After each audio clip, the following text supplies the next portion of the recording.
What's up guys, Mark Thompson Kowinski, trying to help you guys decide which float is going to be best for you to get. If you don't have a float yet, try watching this before you go pick one up. Want to make sure you get the right one for your diving, either spearfishing or freediving needs. The cheapest might not be the best for you guys. Now if you can get two floats, if you have the money to do so, I recommend you get one for spearfishing and one for freediving. I'm going to go over the differences right now.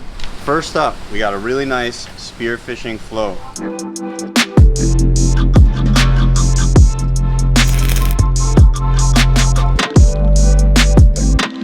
So what makes this a spearfishing float?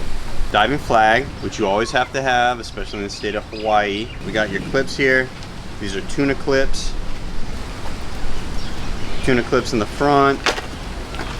Weight to keep your dive float perfectly upright.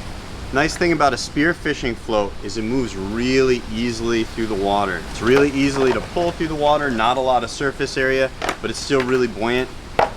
This is hollow, so something to think about. They do make foam filled ones, but they're a lot heavier. The hollow ones, if you bang them repeatedly on a reef, eventually they'll open up and let water in, but you can use them for a long time.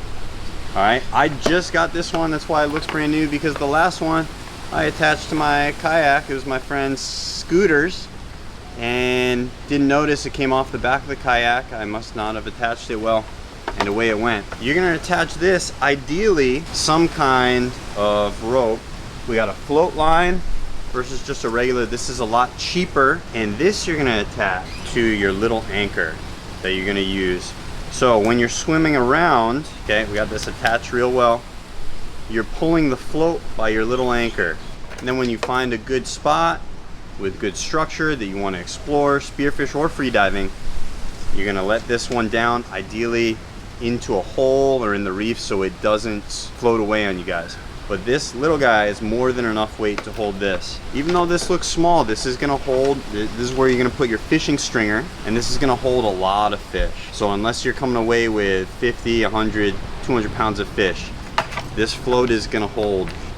You're gonna be able to kick this all the way back. Second float is your cheapest option. This one is a little dive float with a little inflatable, really easy to puncture, but you just breathe into it, flow it up, you got yourself a dive float.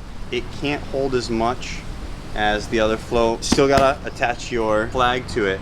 The nice thing about this is if you deflate it and roll it up, you could fit it on your carry-on. Something to think about if you go to a place that you definitely need a float, but you don't have enough space to bring a bulky float. Problem with this one is, again, it doesn't hold a lot. It's already deflating on me, but I got it for 20 bucks, so I'm not gonna complain. The last float I wanna show you guys, this is a freediving float.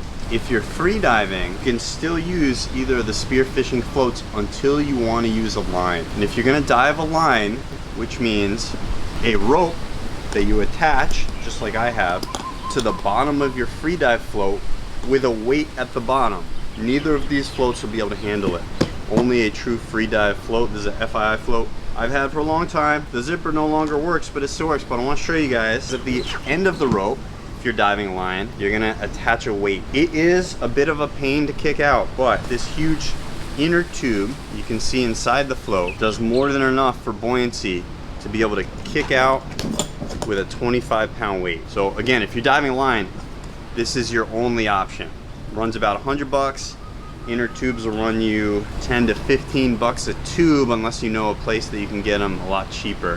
Has a lot of surface area, but you can see, kind of rigged it. You're still able to kick it out. So if you're gonna do a mix of line diving in the future and spearfishing, this is basically your only option. We have a 100-foot line right here.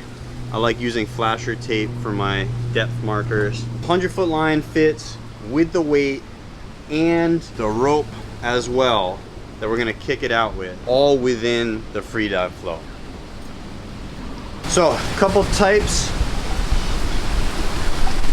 of line you can use to bring your float out with you.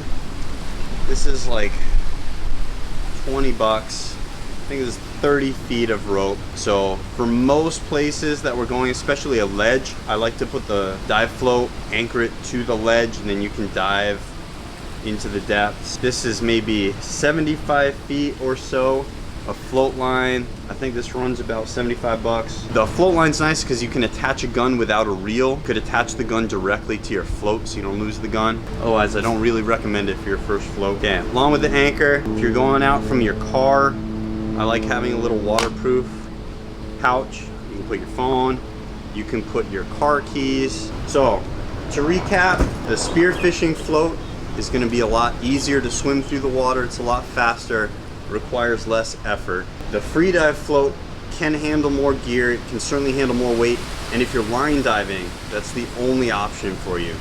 Something to think about. So for me, luckily, I didn't have to choose. I got one of each, and then we got a little float to take on trips that rolls up easy.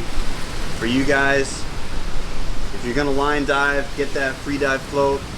If you just want to explore the reefs and maybe get something for shallower for now, get yourself a nice, spend the money. This runs about $110 for this entire setup. Okay, it comes with everything you see here. What is this bad boy? Sea Sport. This has been well worth the purchase already.